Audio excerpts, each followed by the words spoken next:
Journey of love. രചന നിലാവിൻ്റെ കൂട്ടുകാരി. അവതരണം സാലിം കരുളായി. മഹിയുടെ ഒപ്പം നടക്കാൻ മടിച്ച് ആരവൻ്റെ ഇത്തിരി പിന്നിലായിട്ടാണ് നടന്നത്. പെട്ടെന്നാണ് മഹിയുടെ ഫോൺ റിങ് ചെയ്തത്. ഇവിടെ നിൽക്ക്, ഞാനിപ്പോൾ വരാം. അർജന്റ് കോളായതുകൊണ്ട് മഹി ആരുവിനോടായി പറഞ്ഞ് കുറച്ച് മാറി നിന്ന് കോൾ ചെയ്യാൻ തുടങ്ങിയതും ആരും മഹി പറഞ്ഞതനുസരിക്കാതെ അതിലോരോന്ന് നോക്കി നടന്നു. പെട്ടെന്നാണ് ഒരാൾ തന്നെ നേരെ ഓടി വരുന്നത് ആര് കണ്ടത്. പെട്ടെന്നായതുകൊണ്ട് ആരും എന്ത് ചെയ്യണമെന്നറിയാതെ പകച്ചു നിന്നതും അയാൾ ആരുവിനെ തട്ടിമാറ്റി മുന്നോട്ട് പോയി. ആരും എവിടെയും പിടുത്തം കിട്ടാതെ മുന്നോട്ട് വീഴാൻ പോയതും ആര് പേടിയോടെ തൻ്റെ കണ്ണുകൾ ഇറുകിയടിച്ചു.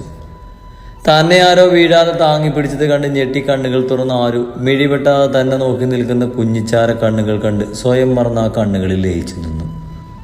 ഫോണ് വെച്ച് കഴിഞ്ഞ് വന്ന മഹി കാണുന്നത് ഏതോ ഒരു സുമുഖനായ ചെറുപ്പക്കാരൻ ആരുവിനെ താങ്ങി പിടിച്ച് നിൽക്കുന്നതാണ്. ആ കാഴ്ച കാണും തോറും മഹിക്ക് തൻ്റെ രക്തം തിളക്കും പോലെ തോന്നി. ഫോണ് പോക്കറ്റിലേക്ക് വെച്ച് കൊടുത്തിരുന്ന മുണ്ടും മടക്കി കുത്തി മഹി ദേഷ്യത്തിൽ അവർക്ക് നേരം നടന്ന് ആ ചെറുപ്പക്കാരൻ്റെ കയ്യിൽ നിന്ന് ആരുവിനെ പിടിച്ച് വലിച്ച് തന്നെ നെഞ്ചോട് ചേർത്ത് നിർത്തി.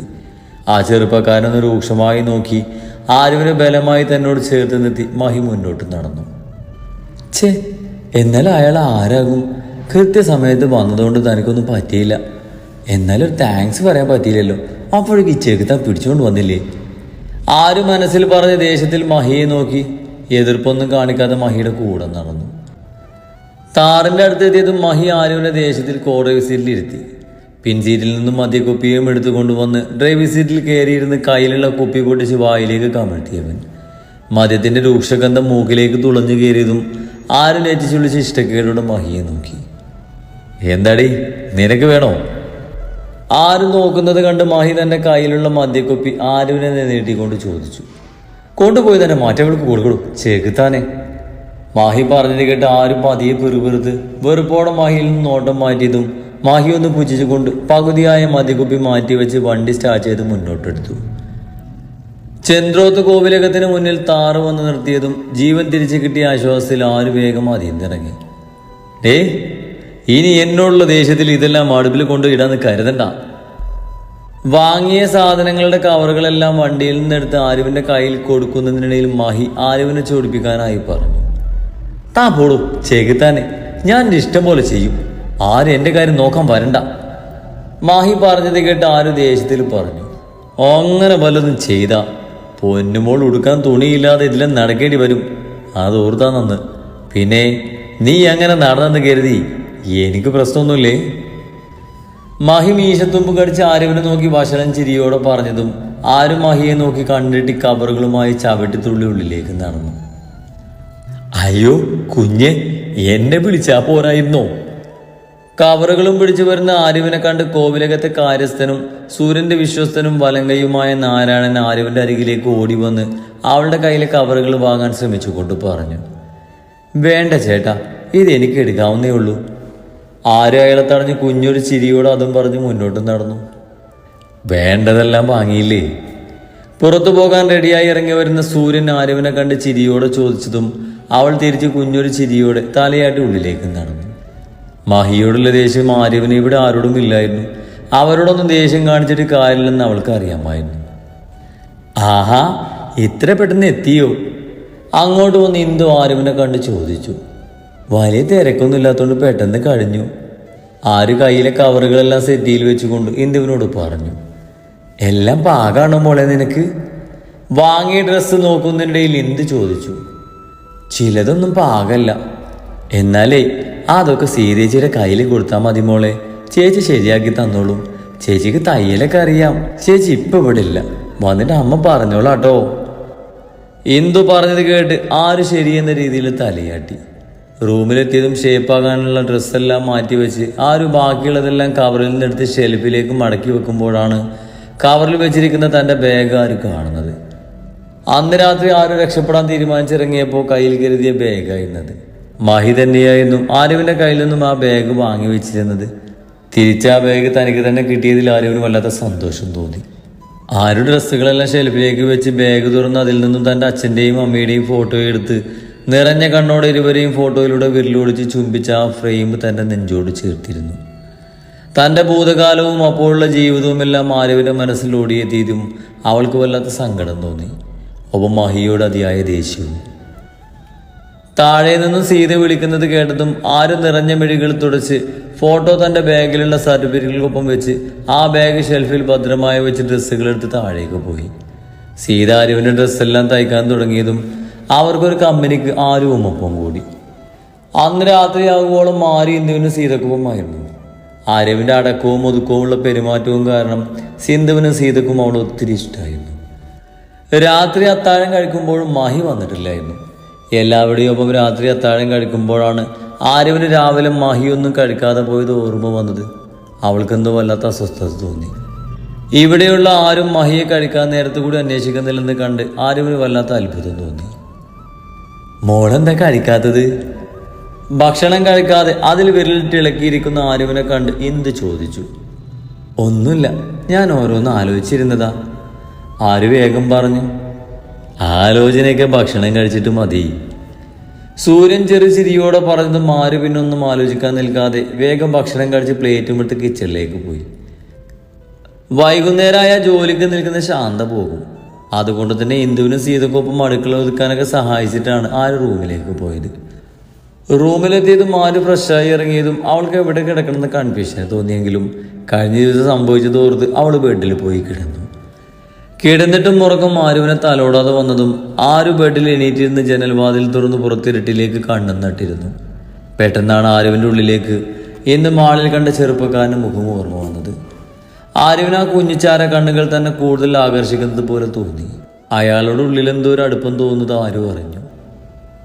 ഓരോ ആലോചനയിലും മുഴുകിയിരിക്കുമ്പോഴാണ് ആര്യവിന് തനിക്ക് ചുറ്റും മദ്യത്തിന്റെ രൂക്ഷഗന്ധം വമിക്കുന്നത്, ഒപ്പം ആരോ തന്നെ വലിഞ്ഞു മുറുക്കുന്നത് പോലെ തോന്നിയതും. ആര് ചിന്തകൾ പിടിഞ്ഞ് നോക്കുമ്പോൾ കാണുന്നത് കുടിച്ച് ബോധമില്ലാതെ വന്ന് അവളെ പിന്നിലൂടെ ഇറുകപ്പെടുന്ന മഹിയാണ്. എന്തേ ഈ ചെയ്യുന്നേ? എന്നെ വിട്. മഹി ആര്യവിനെ കൂടുതൽ വലിഞ്ഞു മുറുക്കി കഴുത്തിൽ മുഖം പൊഴുത്തിയതും ആര് മഹിയുടെ കയ്യിൽ കിടന്ന് കുതിരി. ഏയ് പൊന്ന മോളെ, നീ ഇപ്പം എന്റേതാ. എന്റേതായ ഒന്നും ഞാൻ ആർക്കും കൊടുക്കില്ലടി, കേട്ടോടി നായിന്റെ മോളെ. ആരുവിന്റെ കഴുത്തിൽ നിന്നും മുഖമുയർത്തി അവളുടെ കഴുത്തിൽ കുത്തിപ്പിടിച്ച് അടഞ്ഞു പോകുന്ന കണ്ണുകൾ വലിച്ചു തുറന്ന് കുഴച്ചിലൂടെ പറഞ്ഞു. എന്തുകൊണ്ടാണ് മഹി അങ്ങനെ പറഞ്ഞതെന്ന് ആരുവിന് മനസ്സിലായില്ല.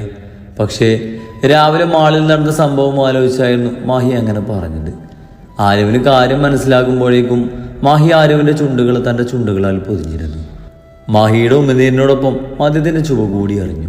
കൂടെ ആരുവിന്റെ ദേഹത്തു കൂടെ മഹിയുടെ കൈകൾ ഇഴഞ്ഞു നടന്നതും ആര് വെറുപ്പോടെ മഹി ആഞ്ഞു തള്ളിയതും മൂക്കൊറ്റം കുടിച്ച് ഫിറ്റായ മഹി ബെഡിലേക്ക് വീണു.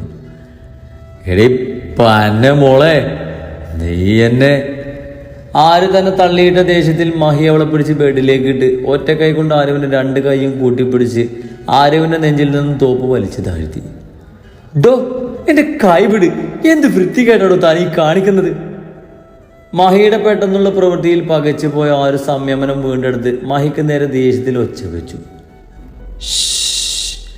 മിണ്ടാതെ കിടന്നോളാം, ഇല്ലേ എനിക്ക് പലതും തോന്നി ഞാൻ എന്തെങ്കിലും ചെയ്താൽ പിന്നെ നീ അടുത്ത കാലത്തൊന്നും ഫ്രീ ആകില്ലേ?